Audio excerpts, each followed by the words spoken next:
Hey learners, welcome back to an academy. Let's crack CLAT PG. This is Manjari Singh, your CLAT PG educator. So आज हम discuss करने वाले हैं landmark supreme court judgements of the year 2022 part 4 का। जी हाँ, इससे पहले मैं ऑलरेडी 3 पार्ट्स लेके आ चुकी हूँ जिसमें हमने 2022 के लैंडमार्क सुप्रीम कोर्ट के जजमेंट्स डिस्कस किए थे। अगर आप CLAT PG 2024 एम कर रहे हो तो ये वीडियोस आपके लिए बहुत ज़्यादा यूजफुल होने वाली हैं, क्योंकि आप सभी को पता होगा कि CLAT PG के पेपर में जजमेंट्स बहुत इंपॉर्टेंट रोल प्ले करते हैं। तो इसी के चलते आज हम फिर कुछ नए केस लॉज डिस्कस करेंगे। एंड अगर अभी तक वो प्रीवियस वीडियोस नहीं देखी हैं तो चैनल पे जाके उन वीडियोस को ज़रूर देख लीजिएगा, क्योंकि यहाँ पे निग्लेक्शन जो है, इग्नोरेंस जो है, वो आपको थोड़ा सा भारी पड़ सकता है। भले थोड़ा बहुत भी आइडिया आप ले लो केस लॉज का, लेकिन आपको होना तो चाहिए। Before starting with the session, Unacademy ने अपना 25% का ऑफर इंक्रीज कर दिया है आज 31 अक्टूबर 12 बजे तक। जी हाँ, अगर आप इंटरेस्टेड हैं CLAT PG का कोई भी सब्सक्रिप्शन लेने में, 2 महीना, 3 महीना, 4 महीना, 6 महीना, 12 महीना, 18 महीना, कोई भी प्लान आप लेना चाहते हैं तो आप ले सकते हैं। And definitely you will get that plan on 25% off. And don't forget to use my code MSING10। जी हाँ, यहाँ पे मेंशन है, ये वाला कोड आप देख सकते हो। And along with the date, so 31 October आज है। आज 12 बजे से पहले अगर आप इस प्लान को लेने में इंटरेस्टेड हो, so you can use my code to avail the offer. And further details के लिए आप इस नंबर पे कॉल कर सकते हो। क्रैश कोर्स की बात करें तो आपको पता है कि सिर्फ 1 महीना बचा है आपके CLAT PG के पेपर में, तो उसके लिए क्रैश कोर्स हमारा ऑलरेडी चल रहा है। आप अगर उसको ज्वाइन करना चाहते हैं तो आप कर सकते हैं। Don't forget to use this code for maximum discount. फिर अगर हम बात करें कॉन्स्टिट्यूशनल लॉ की, तो आपको पता है कि constitutional law plays a very significant role in any of the competitive exam. तो इन द सेम वे, अगर आप इस कोर्स को करने में इंटरेस्टेड हो तो आप ये वाला कोर्स ज्वाइन कर सकते हैं। Don't forget to use my code MSING10 to avail the discount जो भी चल रहा है। आपको इस QR कोड को स्कैन करना है and then you can apply this code to avail the 25% off. ये कॉम्प्रिहेंसिव सिलेबस कवर करता है कॉन्स्टिट्यूशनल लॉ का। इन डाउट सॉल्विंग सेशंस भी इसमें होते हैं। इन क्लास PDF भी आपको प्रोवाइड करी जाती है।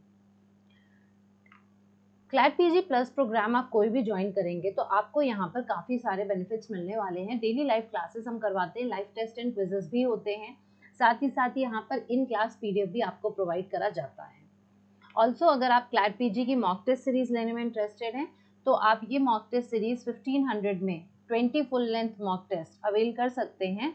And also if you use this code तो आपको एडिशनल डिस्काउंट मिल जाएगा।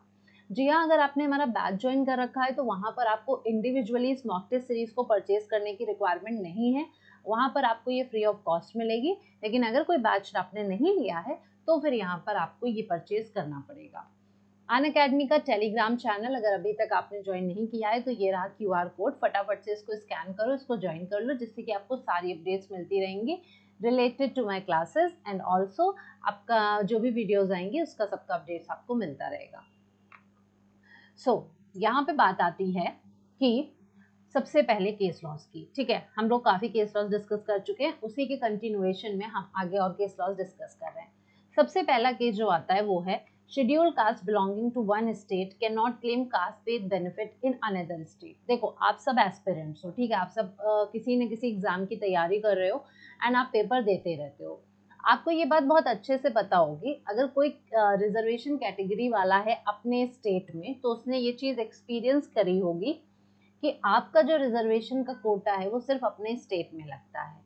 वहीं पे आप किसी दूसरे स्टेट का जब एग्जाम फॉर्म भरते हो तो आपको जनरल कैटेगरी में काउंट करा जाता है ना। जनरल कैटेगरी ऑटोमेटिक हो जाता है वहाँ पे। तो इसका तो मतलब ये तो बहुत जनरल सा रूल हो गया ना।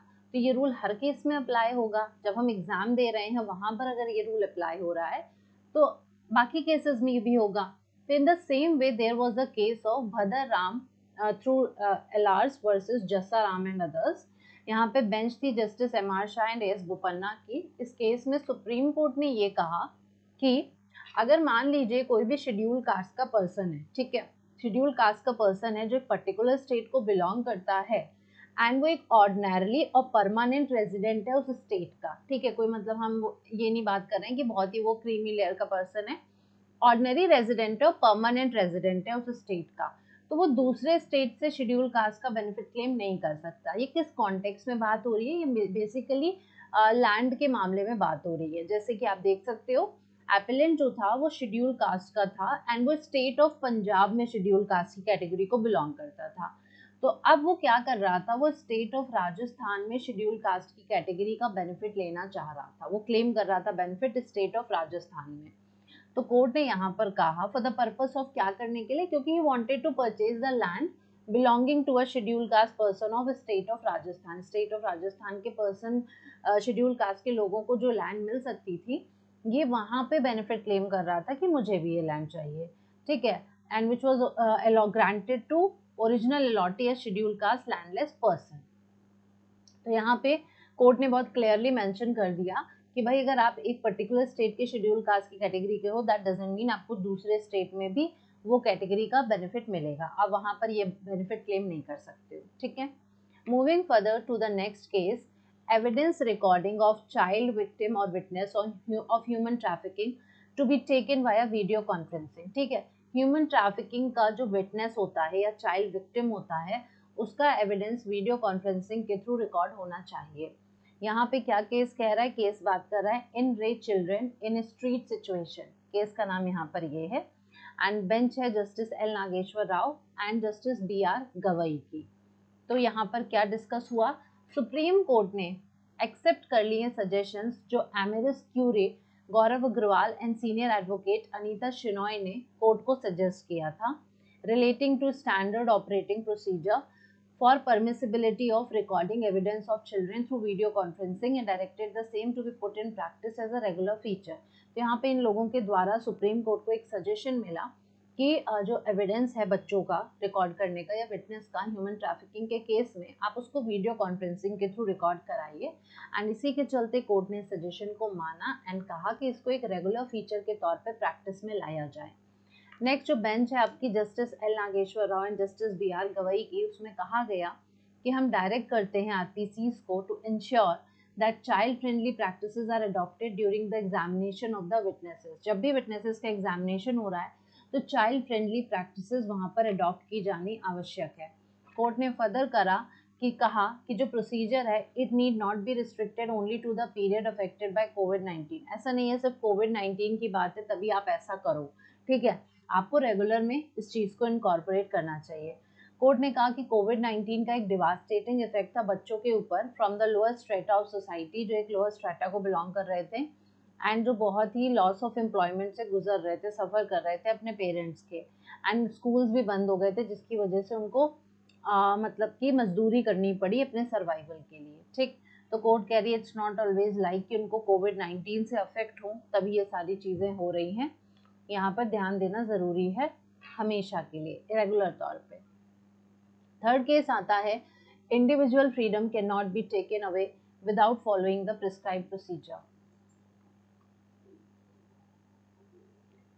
Okay, I guess this I have already discussed, ठीक है, ये मैं पहले भी डिस्कस कर चुकी हूँ पिछले वीडियो में, हाँ बाय मिस्टेक यहाँ पे रह गया।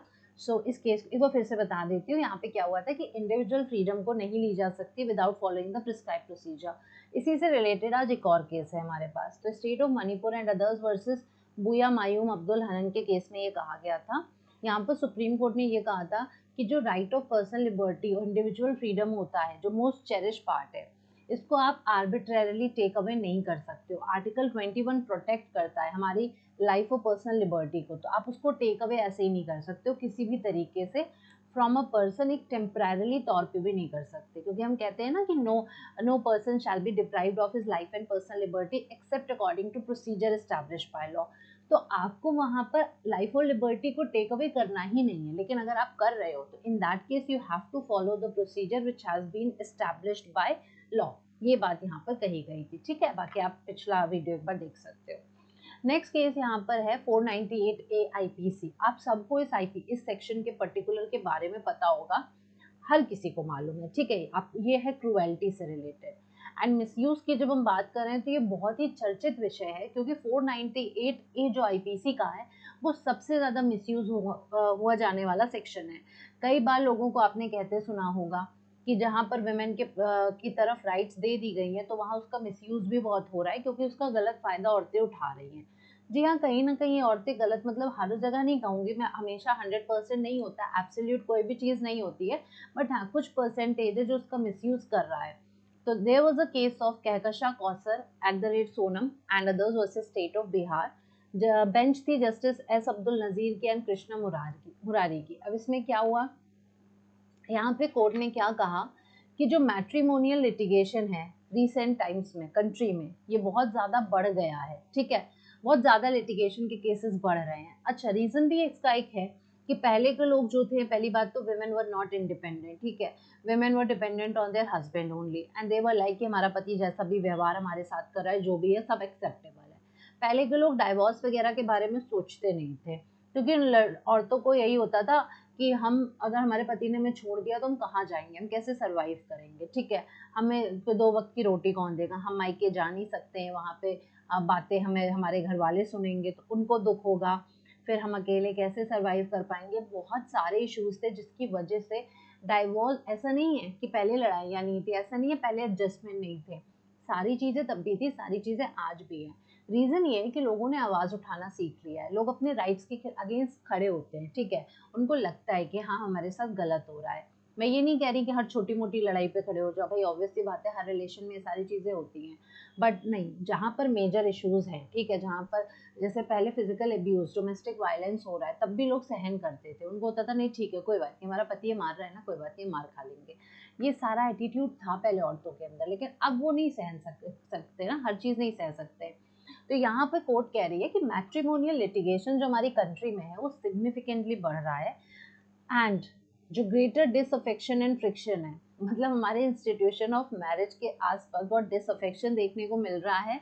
सुप्रीम कोर्ट ने रिमार्क करा कि इसकी वजह से ये भी हो रहा है कि मतलब 498A IPC ये बहुत ज़्यादा यूज़ करा जा रहा है, ठीक है, बहुत ज़्यादा। इसको एक इंस्ट्रूमेंट के तौर पे औरतें यूज़ कर रही हैं अपना पर्सनल स्कोर हस्बैंड और रिलेटिव्स के खिलाफ सेटल करने के लिए, है ना, अपना नंबर सेटल करने के लिए, स्कोर को सेटल डाउन करने के लिए 498A IPC में बुक कर दे रही हैं।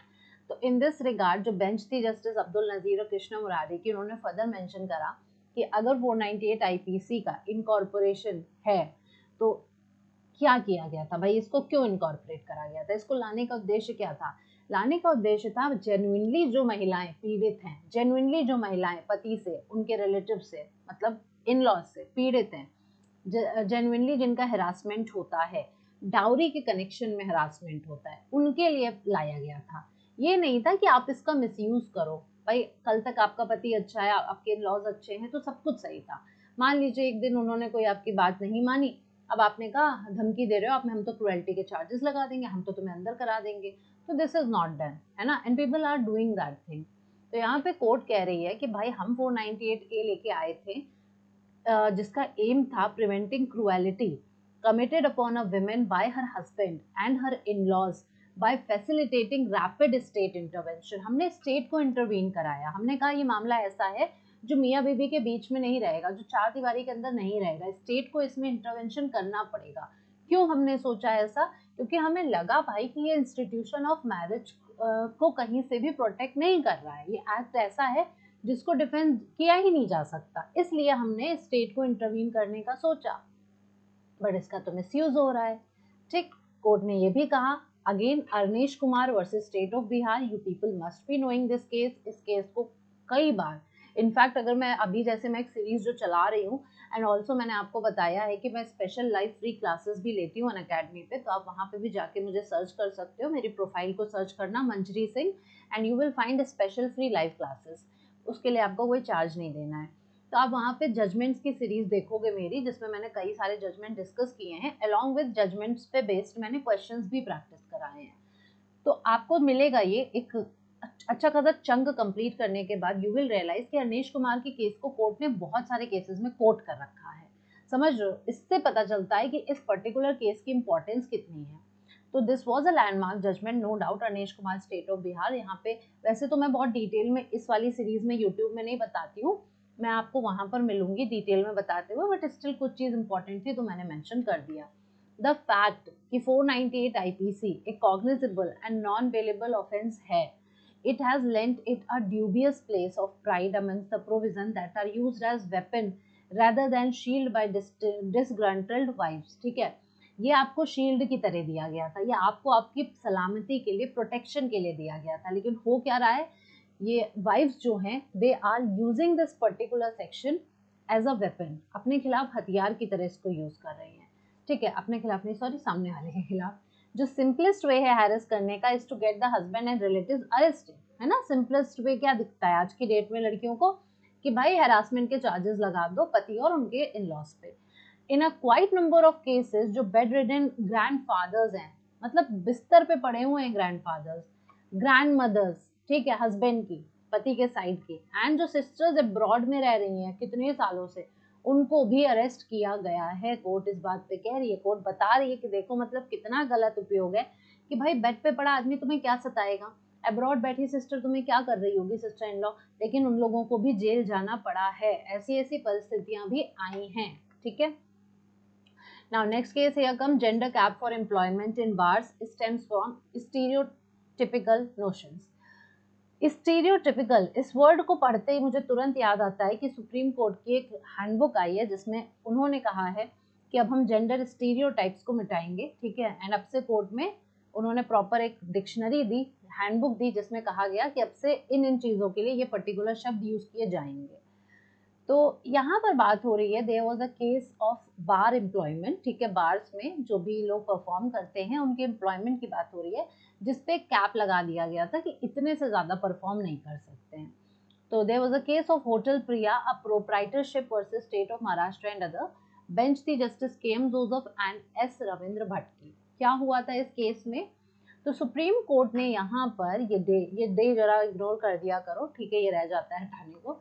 तो सुप्रीम कोर्ट ने यहाँ पे कहा कि कंडीशन है जिसके चलते बार लाइसेंसी को स्टेट ऑफ महाराष्ट्र में अलाउ किया जा रहा है कि आप एक टाइम पे 4 विमेन सिंगर या आर्टिस्ट एंड 4 मेल सिंगर या आर्टिस्ट, ठीक है, विच मीन्स 4+4 की बात हो रही है। हाँ, यही लोग रह सकते हैं प्रेजेंट एंड परमिटेड स्टेज पर। सुप्रीम कोर्ट ने इसको वॉइड ठहरा दिया है। क्यों कह रहा है, देखो मामला क्या है कि इन्होंने कहा एक स्टेज है, स्टेज पर एक टाइम पर खाली 8 लोग हो सकते हैं। ठीक है, चलो आप 8 लोग टोटल नंबर आप बता रहे हो, दैट इज ओके, बट साथ ही साथ ये कह दिया कि 4 विमेन और 4 मेन, ये प्रपोर्शन भी यही रहेगा। कोर्ट कह रही है ये वॉइड है। क्या वॉइड है, अब स्टीरियोटाइपिकल नोशन कोर्ट कह रही है ये वहां से बातें आ रही हैं।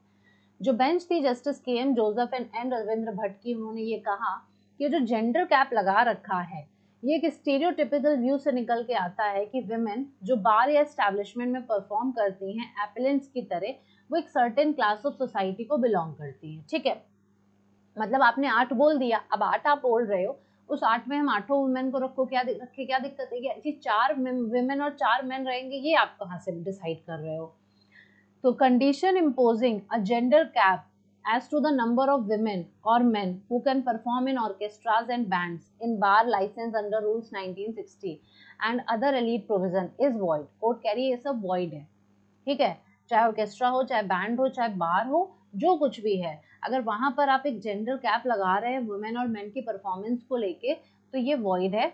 वाइल ओवरऑल लिमिट जो परफॉर्मर्स की है किसी भी परफॉर्मेंस में, हाँ वो हम समझ रहे हैं 8 को एक्सीड नहीं कर सकता। ठीक है, आप मैक्सिमम 8 रख सकते हो, लेकिन ये जो कॉम्पोजिशन आप बता रहे हो कि सारे फीमेल या फिर मेजॉरिटी फीमेल या मेल या वाइसी वर्सा, ये कोई भी कॉम्बिनेशन होना चाहिए। कोर्ट ने कहा अपील को अलाउ करते हुए बाय वन होटल प्रिया, ठीक है, अपील को अलाउ करते हुए कहा कि ये कॉम्बिनेशन कुछ भी हो सकता है। आपने 8 मैक्सिमम तय कर दिया, ठीक है, बट अब वो 8 के 8 मेल है कि 8 के 8 की फीमेल हैं, कि जो है 5 फीमेल 3 मेल हैं, या फिर 3 फीमेल 5 मेल हैं, that depends on definitely on the, और बार और ऑर्केस्ट्रा बैंड्स वगैरह पर डिपेंड करता है, आप उसको डिसाइड मत करिए। Next case, 1 rank 1 pension scheme. जी हाँ, आप लोगों ने इसके बारे में तो बहुत ज़्यादा सुना होगा, है ना, OROP स्कीम के बारे में, Indian ex serviceman movement versus union of India. Bench यहाँ पे थी जस्टिस चंद्रचूड़ की, सूर्यकांत की एंड विक्रम नाथ की। क्या हुआ यहाँ पे, सुप्रीम कोर्ट ने अपहेल्ड किया सेंट्रल गवर्नमेंट के इम्प्लीमेंटेशन को। ठीक है, क्या इम्प्लीमेंटेशन था, 1 rank 1 pension policy for the arm forces. जी हाँ, यहाँ पे एक जनरल एस्पेक्ट में बात नहीं हो रही है, यहाँ पे हम आर्म फोर्सेस के बारे में बात कर रहे हैं, जिसके चलते सुप्रीम कोर्ट ने सेंट्रल गवर्नमेंट का एक इम्प्लीमेंटेशन अपहेल्ड किया है। सेंट्रल गवर्नमेंट चाहती थी कि आर्म फोर्सेस के लिए 1 रैंक 1 पेंशन पॉलिसी आए एंड उसी को सुप्रीम कोर्ट ने अपहेल्ड कर दिया। इसका मतलब क्या होता है? इसका मतलब होता है एक यूनिफॉर्म पेंशन देना, बराबर पेंशन देना रिटायर्ड सर्विसमैन को, जो लोग सेम रैंक के हैं और जिन्होंने same length of service serve करा है, regardless of their date of retirement. इससे फर्क नहीं पड़ता किस दिन वो रिटायर हुए हैं, उन्होंने एक सेम लेंथ ऑफ सर्विस सर्व किया है और वो लोग सेम रैंक पर है। तो ये जितने लोग एक ही रैंक पर है और एक ही लेंथ ऑफ सर्विस दिया है, उन सबको हम लोग एक तरह की पेंशन देंगे। ये बात इस पॉलिसी में तय हुई ना। कोर्ट ने कहा कि कोई लीगल मैंडेट आज तक हमने देखा नहीं है जिसके चलते ये हो कि पेंशनर जो सेम रैंक होल्ड करते हैं उनको सेम पेंशन मिलनी चाहिए, लेकिन फिर भी वी आर अपहेल्डिंग दिस। ठीक है, कोर्ट ने ये भी कहा कि जितने भी पेंशनर्स हैं जो सेम रैंक होल्ड कर रहे हैं वो एक होमोजेनस क्लास से नहीं भी हो सकते हैं। मतलब दैट डजंट डिपेंड ना कि सारे लोग एक ही पोस्ट वाले हैं, एक ही कैटेगरी के हैं।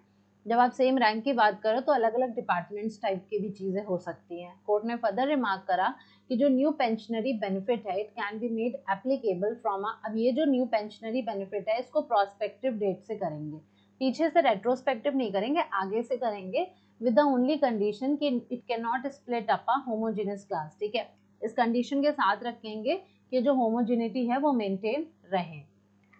नेक्स्ट केस आता है powers of preventive detention are draconian. ठीक है, case was of Mallada K Sriram versus the state of Telangana and others. Bench है justice DY Chandrachud and Suryakant की। तो यहाँ पर क्या है, यहाँ पे प्रिवेंटिव डिटेंशन को की पावर्स को ड्रैकोनियन बताया जा रहा है। अगर आप इस टर्म को सुन रहे हो तो पहले भी शायद आपने सुना हो, अगर अपने कॉन्स्टिट्यूशन में पढ़ा होगा ड्रैकोनियन लॉज के बारे में। आपको पता है काफी सारे प्रिवेंटिव डिटेंशन लॉज हैं जिनको ड्रैकोनियन कह के खत्म कर दिया गया, लाइक टाडा पोटा, ये सारी चीजें हैं। ठीक है, तो ड्रैकोनियन है वो। तो यहाँ पर कोर्ट यही कह रही है कि ये लॉज जो है, ये पावर्स जो है, ये ड्रैकोनियन है। होल्डिंग दैट, क्योंकि हमें पता है कहीं ना कहीं ये लॉज 22 में एंड जो 21 है, ये दोनों बहुत इंटर रिलेटेबल वाली चीज होती है, क्योंकि एक तरफ तो हम लाइफ एंड पर्सनल लिबर्टी की बात करते हैं, दूसरी तरफ हम इतने लॉज को ड्रैकोनियन बना देते हैं।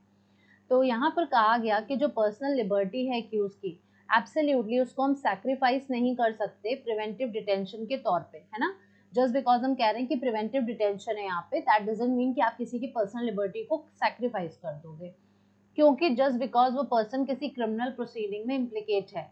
सुप्रीम कोर्ट ने यहाँ पे कहा जो पावर है प्रिवेंटिव डिटेंशन की वो एक्सेप्शनल है एंड इवन ड्रैकोनियन भी है। हाँ, एक्सेप्शनल तो है डेफिनेटली, हर केस में तो वो चीज़ नहीं होती है, लेकिन वो ड्रैकोनियन भी है। अगर प्रिवेंटिव डिटेंशन के ओरिजिन को हम ट्रेस करें कॉलोनियल एरा से, तो कोर्ट ने कहा ये पावर्स जो है ना, ये हमेशा स्ट्रिक्ट कॉन्स्टिट्यूशनल सेफगार्ड्स के साथ ही आती है, हमेशा से वैसी ही रही है। अब्यूज के अगेंस्ट कॉन्स्टिट्यूशनल सेफगार्ड्स बहुत स्ट्रिक्ट रहे हैं।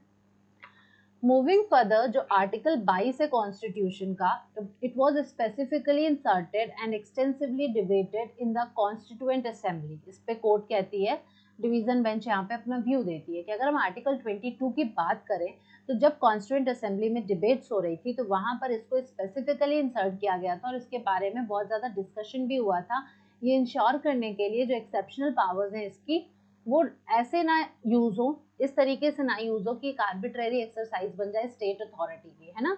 मतलब कोई भी एक्सेप्शनल पावर आप देते हो तो उसका मिसयूज हो सकता है, तो कोशिश ये करी जाए गलत तरीके से ना यूज हो कि ये ड्रैकोनियन और आर्बिट्रेरी एक्सरसाइज में परिवर्तित हो जाए। इसको इस तरीके से करा जाए कि जैसा जो एम है वही चीज रहे।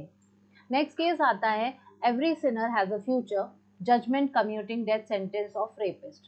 केस का नाम था Mohammad Firoz versus state of Madhya Pradesh. Bench थी जस्टिस यूयू ललित की, जस्टिस एस रविंद्र भट्ट की and justice Bela M Trivedi. कहने का मतलब क्या है, पढ़ के समझ में आ रहा है। हम सुनते हैं ना every saint has a past, in the same way court यहाँ पर कह रही है every sinner has a future. आपने कोई भी अगर गलत काम किया है तो आप फ्यूचर में उसका पनिशमेंट पाओगे ही पाओगे, किसी न किसी तरीके से आपको वो चीज़ मिलेगी।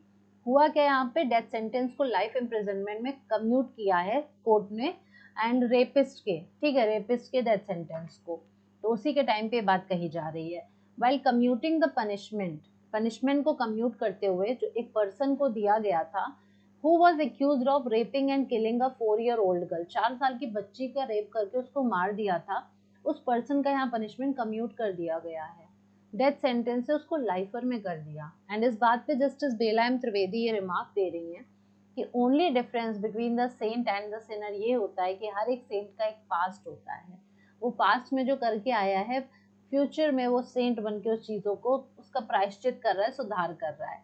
लेकिन हर एक जो सिनर होता है उसका एक फ्यूचर होता है। ठीक है, तुमने जो कर दिया लेकिन उसको तुम भुगतोगे, डेफिनेटली वो तुम्हारे आगे आएगा।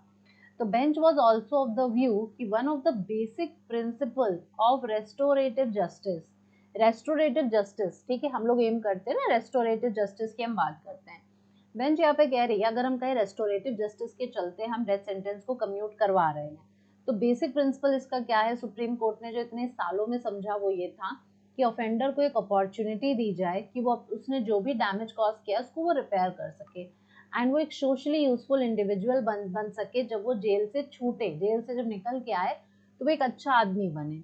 मैक्सिमम पनिशमेंट जो प्रिस्क्राइब करी जाती है वो हमेशा डिटर्मिनेटिव फैक्टर नहीं हो सकती for repairing the crippled psyche of the offender. ऐसा ज़रूरी नहीं है कि हमने मैक्सिमम पनिशमेंट जितनी रखनी थी रख दी और अब हमें क्या लग रहा है कि उस ऑफेंडर की जो साइकी है वो सुधर जाएगी, उसको उसकी अकल ठिकाने आ जाएगी।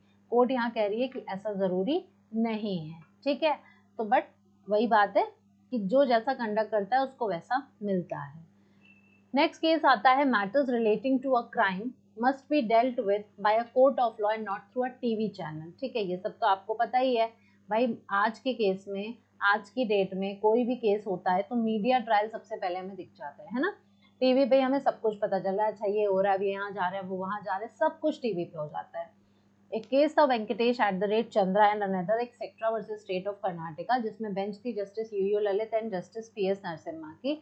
इसमें कोर्ट ने क्या कहा, कोर्ट ने कहा कि हम देख रहे हैं कि एक डीवीडी जो इन्वेस्टिगेटिंग एजेंसी ने रिकॉर्ड करी है, ठीक है, इसको बजा दिया गया था एक प्रोग्राम में। ठीक है, उदया टीवी करके, उदया टीवी में एक प्रोग्राम आता है जिसपे इसको बजा दिया गया था, इस डीवीडी को जो रिकॉर्ड करी थी इन्वेस्टिगेटिंग एजेंसी ने ना। इन्वेस्टिगेटिंग एजेंसी अगर कर रही है तो ऑब्वियसली वो इन्वेस्टिगेशन का पार्ट था, आप उसको पब्लिक टेलीविजन पे चलवा दोगे क्या? सुप्रीम कोर्ट ने कहा जितने भी मैटर्स क्राइम से रिलेटेड होते हैं एंड वो पर्टिकुलर थिंग कंक्लूसिव एविडेंस है कि नहीं है, इससे फर्क नहीं पड़ता है, लेकिन it must be dealt with by a court of law. सिर्फ और सिर्फ कोर्ट ऑफ लॉ है जो उस पीस ऑफ एविडेंस से डील करेगी, ना कि टीवी चैनल। टीवी चैनल पे यहाँ कोई नहीं डिसाइड करने जा रहा है कि एविडेंस सही है कि गलत है। If at all there was a voluntary statement the matter would be dealt with by the court of law. ठीक है, अगर कोई वॉलेंट्री स्टेटमेंट है तो ये मैटर कोर्ट ऑफ लॉ तय करेगी। पब्लिक प्लेटफॉर्म कोई जगह नहीं है ऐसे डिबेट के लिए, ऐसे प्रूफ के लिए, जो कि एक्सक्लूसिव डोमेन किसका है, कोर्ट ऑफ लॉ का है। वही बातें बोली जा रही हैं। कोर्ट कह रही है कोई भी डिबेट या डिस्कशन जो उस मैटर को टच करता है जो हमारे कोर्ट के डोमेन में है, वो सीधा सीधा हम क्या मानेंगे कि आप एडमिनिस्ट्रेशन ऑफ क्रिमिनल जस्टिस में डायरेक्ट इंटरफेरेंस कर रहे हैं and that is not allowed. तो कोर्ट ऑफ लॉ का जो एम्बिट है उसको रहने दीजिए, आप उसमें इंटरफेयर मत करिए। लास्ट केस की बात करते हैं। आप सबको पता है 101 अमेंडमेंट हुआ था जो कि जीएसटी से कनेक्टेड था। यहाँ पर इस केस में कहा गया है कि जीएसटी काउंसिल की जो भी रिकमेंडेशंस हैं वो यूनियन और स्टेट पर बाइंडिंग नहीं है। क्या था नाम केस का? Union of India and another versus messrs Mohit minerals private limited through director. Bench थी justice DY Chandrachud and justice Suryakant and justice Vikramnath. क्या कहा गया यहाँ पर? ये कहा गया कि सुप्रीम कोर्ट ने कहा कि जो जीएसटी की काउंसिल की रिकमेंडेशंस हैं वो यूनियन और स्टेट दोनों पे बाध्य नहीं है, क्योंकि जो जीएसटी की रिकमेंडेशंस है वो कोलैबोरेटिव डायलॉग का प्रोडक्शन है जिसमें यूनियन और स्टेट दोनों इन्वॉल्व है और जो रिकमेंडेटरी है। आपको पता है कि जीएसटी का जो भी है वो आपको सीजीएसटी, एसजीएसटी, ठीक है, सेंट्रल और स्टेट दोनों की बात होती है। ये फेडरलिज्म पावर को दर्शाता है कि हमने स्टेट को भी पावर दे रखी है लॉ बनाने के लिए, सेंट्रल को भी दे रखी है। तो ऑब्वियस सी बात है वो लोग बाइंडिंग नहीं है। रिकमेंडेशन मिल गई, देखो लिखा है ना, इन इफेक्ट वो रिकमेंडेटरी है। अब उस सजेशंस को, रिकमेंडेशंस को लेना है कि नहीं लेना है वो उनकी मर्जी। तो to regard them as binding edicts would disrupt the physical federalism. ठीक है, कोर्ट यहाँ पे क्या कह रही है, 3 जजेस बेंच, कि अगर हम इसको बाइंडिंग कर देंगे ना तो ये जो फेडरलिज्म का कंसेप्ट है ना ये वायलेट हो जाएगा, ये मुश्किल में पड़ जाएगा, जहाँ पे दोनों यूनियन और स्टेट को हमने क्योंकि इक्वल पावर दी है कि आप जीएसटी पे लेजिस्लेट कर सकते हो। मूविंग फर्दर कोर्ट ने ये कहा कि जो जीएसटी काउंसिल की जो रिकमेंडेशंस हैं, ठीक है, वो एक यूनानिमस डिसीजन पर बेस नहीं होती है। पहली बात तो एक नहीं है कि काउंसिल एक अलग है एंड उसने ये दे दिया है, ठीक है, उपदेश। यहाँ पर होता क्या है कि जो भी मेंबर्स प्रेजेंट एंड वोटिंग है उनका 3/4 मेजोरिटी का वोटिंग लिया जाता है, प्रेजेंट एंड वोटिंग का, जिसमें यूनियन का वोट 1/3 होता है एंड स्टेट का वोट जो वेटेज होता है वो 2/3 होता है। ठीक है, total cast, total vote cast जो होती है उसमें हम यूनियन का इतना प्रपोर्शन रखते हैं और स्टेट का हम इतना प्रपोर्शन रखते हैं। तो यहाँ पे कहने का मतलब ये है कि सारे लोग जब इन्वॉल्व हैं और वो एक रिकमेंडेशन के तौर पे दिया जा रहा है, तो ये यूनियन और स्टेट की मर्जी है कि वो जीएसटी काउंसिल की रिकमेंडेशंस को लेना चाहता है या नहीं लेना चाहता है। तो ये थे आज के जजमेंट्स, 10 जजमेंट जो मैंने आपसे डिस्कस करे। फर्स्ट पार्ट में मैंने 5 किए थे, सेकेंड में 5 किए थे, वो 10 हो गए, पिछले में 10 किए थे 20, और आज के मिला के 30 जजमेंट्स मैंने 2022 के डिस्कस कर दिए। आई डोंट थिंक सो कि अब कुछ इंपॉर्टेंट लैंडमार्क वाले सुप्रीम कोर्ट के जो जजमेंट्स है वो बचे हैं, मेरे ख्याल से सारे हो गए हैं। तो मैं यही कहूंगी कि अगर आप इनका डिटेल वीडियो देखना चाहते हो तो आप मेरी प्रोफाइल पे अनअकैडमी पे, अगेन आई एम रिपीटिंग, मेरा नाम है मंजरी सिंह, आप वहाँ पे जाके सर्च कर सकते हो मेरा नाम एंड आपको मेरी स्पेशल फ्री लाइव क्लासेस दिख जाएंगी। वहाँ पे आप डिटेल में मेरे सेशंस देख सकते हो बिल्कुल फ्री ऑफ कॉस्ट। एंड अगर आप बैच लेने में इंटरेस्टेड हो तो मैंने आपको स्टार्टिंग ऑफ द वीडियो में बता ही दिया है, but don't forget to use my code msing10।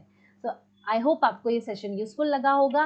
पसंद आया तो लाइक ज़रूर करना, फ्रेंड्स के साथ शेयर करना, और अगर चैनल पर नए हो, अभी तक सब्सक्राइब नहीं किया है तो फटाफट से सब्सक्राइब कर दो। Thank you so much.